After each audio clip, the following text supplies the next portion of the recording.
acompanha o canal Arra. Hoje temos a satisfação de trazer para vocês a apresentação do pequeno atlas da tragédia previdenciária brasileira e uma esclarecedora conversa que tivemos com um dos autores. O professor Tadeu Arraes tem uma vasta produção acadêmica, com evidente laço comprobatório, diferente de certos ministros e governadores atuais.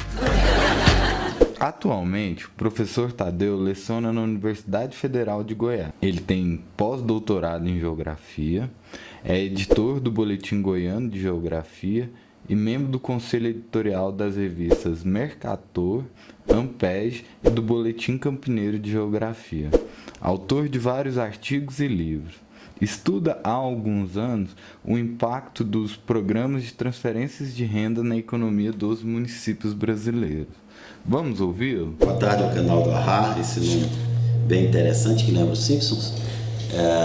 Eles pediram para fazer um breve comentário sobre o trabalho que foi publicado recentemente, junto com a Jurreina Lacerda Viana, querida aluna, que é um trabalho que fala sobre a Previdência. O título do trabalho é O Pequeno Atlas da Tragédia Previdenciária Brasileira. O próprio título tenta traduzir. Ele é um atlas pequeno para falar de uma grande tragédia, né? A primeira questão que preocupa a gente é o seguinte: o que é a Previdência Social? O que é o nosso sistema? Poucos sistemas de previdência ou poucos sistemas públicos de previdência e de seguridade social são tão complexos quanto o brasileiro. Certamente, a maior parte dos 210 milhões de brasileiros, aproximadamente, segundo as projeções do IBGE, estão envolvidos de alguma forma com a Previdência ou a Seguridade Social, né? Hoje de manhã, por exemplo, milhares de trabalhadores saíram da região metropolitana de Goiânia para vir trabalhar em Goiânia, né? Imagine se nesse trajeto ocorre algum acidente, um trabalhador na bicicleta, um trabalhador de moto, alguma coisa. Esse trabalhador acessa a Previdência Social, se ele tem carteira assinada, a partir de um seguro. Então significa o quê? Que a Previdência Social não é sinônimo de aposentadoria apenas. A Previdência Social é um grande programa que cobre uma série de benefícios no momento do labor. Vamos imaginar outra coisa. Esse mesmo funcionário, a esposa dele, esse mesmo trabalhador, a esposa dele fica grávida. O que ela faz? Ela se afasta no período de gestação, durante 120 dias, e tem remuneração para isso. Isso é a Previdência Social. O auxílio-doença no período de trabalho, também, da mesma forma. Isso é a Previdência Social. Da mesma forma, lá no interior de Goiás, no interior do Mato Grosso, um idoso pobre, todo mês tem acesso a um salário mínimo para reproduzir sua vida. Ele tem esse benefício, é o chamado benefício de prestação continuada para idosos pobres. Em muitos lugares do país ele é chamado de LOAS, porque as pessoas relacionam ele à Lei Orgânica de Assistência Social. Do mesmo modo, lá em Brasília, nesse momento, é muito possível que uma mãe que cuide do filho dela, por exemplo, com microcefalia, acesse o benefício de prestação continuada na modalidade deficiente físico, na modalidade de portador de deficiência, para usar uma expressão que está na lei.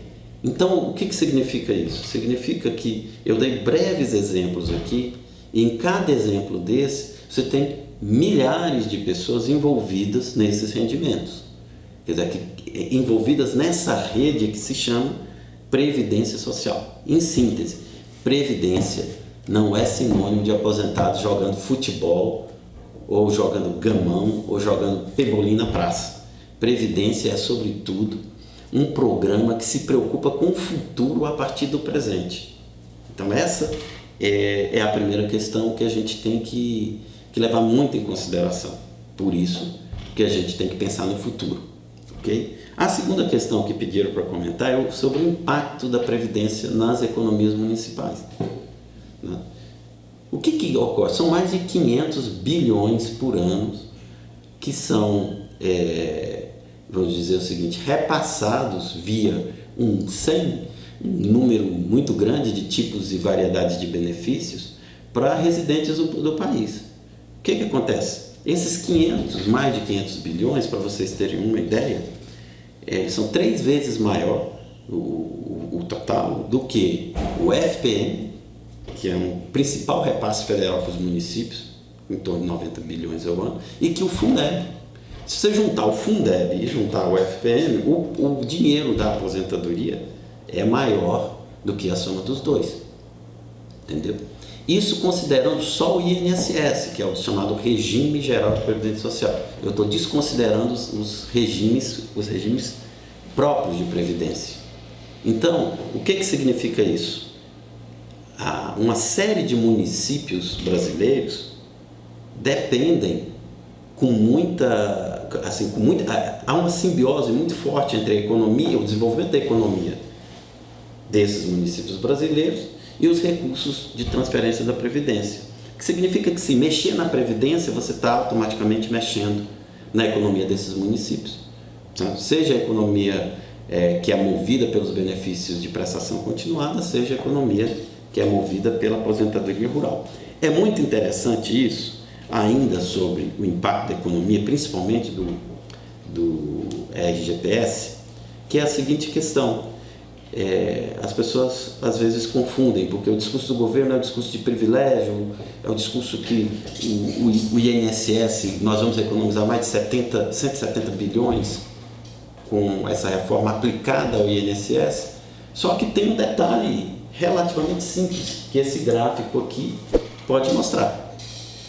O que o gráfico demonstra? Que menos de 1% do total dos benefícios do INSS estão acima do teto de benefício previdenciário, que é R$ 5.830. Né? Segundo dados do próprio governo, cerca de 8 mil pessoas apenas estão acima do teto, o que dá para se ter uma ideia, um custo mensal de 52 milhões de reais, que estatisticamente é irrelevante. Entendeu? E onde está o grande? Mais de 80% dos beneficiários do INSS recebem até 2 salários mínimos. Veja bem o que é isso. São mais de 27 milhões de pessoas, de beneficiados, que recebem até 2 salários mínimos. Não é justo dizer, portanto, que este grande programa, um dos maiores do mundo, sem dúvida, o mais capilar do mundo, reproduz privilégios. Ao contrário, a menos que você considere que viver na periferia de São Paulo, na periferia de Brasília ou no interior do Maranhão, com um salário mínimo e meio, seja sinônimo de uma pessoa abastada, seja sinônimo de riqueza. Então, portanto, o que o governo faz? Olha, existe um regime de privilégios, e isso não é verdade. E aí o governo utiliza a terceira questão, a ideia do déficit. E isso é muito interessante. A Previdência está quebrada. Bom, aqui a gente vai analisar a questão de 2 formas, como a gente sempre coloca. Se você analisar de 2008 até 2015, pasmem, tivemos um superávit de mais de 150 bilhões de reais na Previdência, na urbana. O que o governo faz? De uma forma muito marota, e não é só esse governo que fez isso, uma série de outros governos fizeram isso para tentar justificar o déficit. O que ele faz? Vamos pensar bem aqui. Ele, na hora de falar da despesa, ele acrescenta aquele conjunto de benefícios que fazem parte da Seguridade Social, que em tese são pouco ou não contributivos. O que ele faz? Acrescenta benefício de prestação continuada e acrescenta a aposentadoria rural. E subtrai da receita COFINS e o CSE, que são receitas previstas para quê? São receitas previstas na Constituição próprias para a Seguridade Social.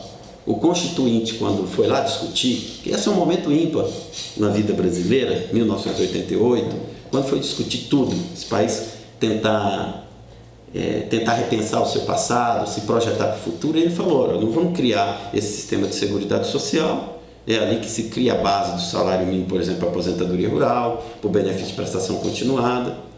E aí o Constituinte faz isso, mas cria as fontes de receita. E o que o governo faz na hora de calcular o déficit? Exclui as fontes de receita. Apenas a COFINS, Contribuição para o Financiamento de Seguridade Social, no ano passado, somou 251 bilhões de reais. Então, se eu somo a COFINS, a CSLL, que foi 78, eu teria, incluindo toda a Seguridade Social, uma diferença de 131 bilhões de superávit. Simplesmente assim. O que o governo faz, então, com isso? Ele cria uma imagem de satanizar a Previdência Social nos períodos de baixo crescimento econômico e no período de alto crescimento econômico, num ciclo de crescimento econômico, ele torna o superávit da Previdência invisível. Por isso ele criou um negócio chamado DRU, né? Uma emenda constitucional número 93 de 2016, que amplia essa de 20% para 30%, o que ele pode retirar da Previdência. É essa a questão. E aí, a grande pergunta que fica no final, quem perde e quem ganha com essa reforma? Bom, esses são vários pontos. Essa base aqui, o governo está dizendo que essa base aqui, vai ganhar. Tudo bem. Como é que essa base ganha se ela tem a idade aumenta e o tempo de trabalho aumenta? Não tem como ganhar, não sei que mágica é essa.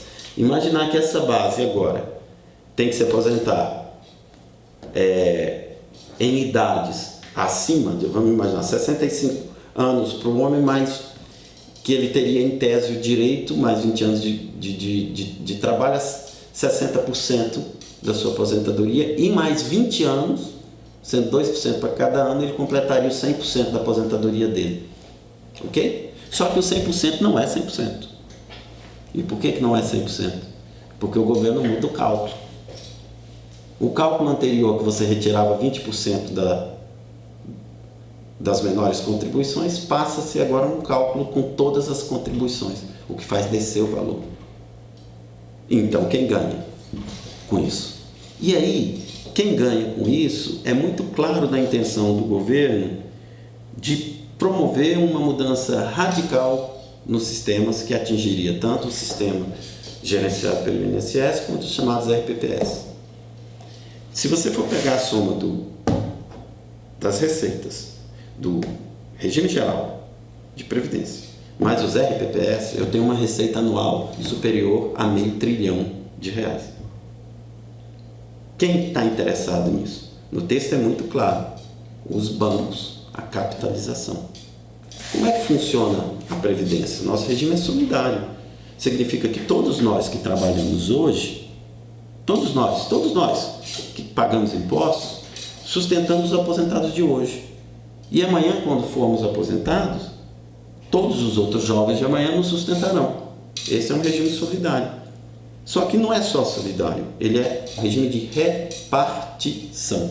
Significa que os empregadores colaboram, significa que o Estado colabora e significa que os empregados colaboram.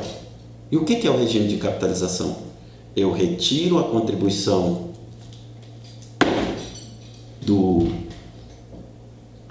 patronal dos patrões, depois eu retiro a contribuição do Estado e fica o trabalhador sozinho, responsável por seu regime de aposentadoria e pela sua seguridade durante o regime do trabalho.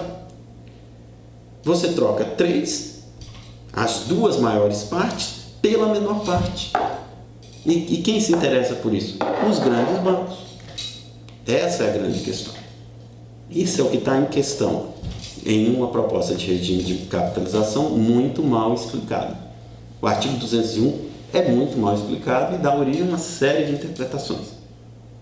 Então, resumindo, qual seria, em tese, a solução para esse problema, ou pelo menos para minorar esse problema? Eu acho que é deixar de focar na despesa, né? Tem que ter, é óbvio, tem que ter coragem de discutir, tem que fazer ajustes aqui e ali, mas pensar na receita. E pensar na receita é pensar nas exonerações fiscais, mas é sobretudo pensar no emprego. No emprego. O Brasil tem, segundo dados do IBGE, que, aliás, só um parêntese, é muito irônico esse projeto, porque o mesmo governo que desacredita o IBGE é o governo que aposta no PL, nesse projeto de emenda constitucional, que o IBGE poderá, sim, a partir da revisão da expectativa de vida, mudar a expectativa de aposentadoria. Então, não entendo. O IBGE serve para fazer as projeções de expectativa de vida, mas não serve para fazer as projeções de desemprego. Bom, portanto, eu fico com o IBGE do desemprego e fico com os dois. Não há problema quanto a isso. Mas o IBGE, voltando, dá conta de que existem 37 milhões de pessoas no Brasil vivendo de trabalhos informais. 37. O Brasil tem um exército de reserva, que é um exército de reserva contributivo. Eu vou dar um exemplo para ilustrar isso. Temos 1 milhão aproximadamente de pessoas trabalhando com aplicativos. O Uber é o mais conhecido deles. Essas pessoas não têm acesso a nenhum tipo de segurança do trabalho. Converse com um motorista de Uber. Vamos ver. Você tem carteira assinada? Não tem. Você tem INSS? Não tem. Você tem algum seguro contra acidente? Não tem. Eu tenho 1 milhão de pessoas trabalhando. Então a Uber chega aqui, precariza o trabalho, e daqui 20 anos, daqui 15 anos, são esses motoristas de Uber com dores lombares, tal, que vão acionar o sistema público de saúde e depois os benefícios de prestação continuada. Ora, não seria justo que essa empresa chamada Uber pagasse, sem descontar dos funcionários, dado o nível de exploração do trabalho, 10%, 8% das corridas diárias, para formar um fundo na aposentadoria, depositado no INSS? Olha, não é muito, mas faça os cálculos. Faça o cálculo de 8% de 1.000 vezes 12, vezes 1 milhão e vezes 10 anos. Aplique o mesmo cálculo a 4 milhões de empregadas domésticas que não têm carteira assinada, que por algum motivo ou por outro os patrões resolvem não. Isso quando não descontam da empregada e não repassam. Então nós temos um problema estrutural de emprego. Um país que cresce pouco, tem pouco desemprego, tem pouca permeabilidade com esse sistema solidário. Então vamos resolver o primeiro problema do emprego, né? Eu acho que essa é uma reforma que pune os mais pobres. Você pensar em... Ela não só pune os mais pobres, mas ela tem impactos indescritíveis na geografia social do país. Exigir contribuição de trabalhadores rurais é estimular a migração à campo-cidade, é desestruturar um dos setores responsáveis pelo abastecimento interno do país, que é a agricultura familiar. Nós temos que pagar com muito orgulho para eles produzirem arroz, feijão, fava, farinha e o que mais for. E hortaliças. Nós temos que pagar com muito orgulho isso. O segundo é esse sadismo diante dos velhos. Exigir dos velhos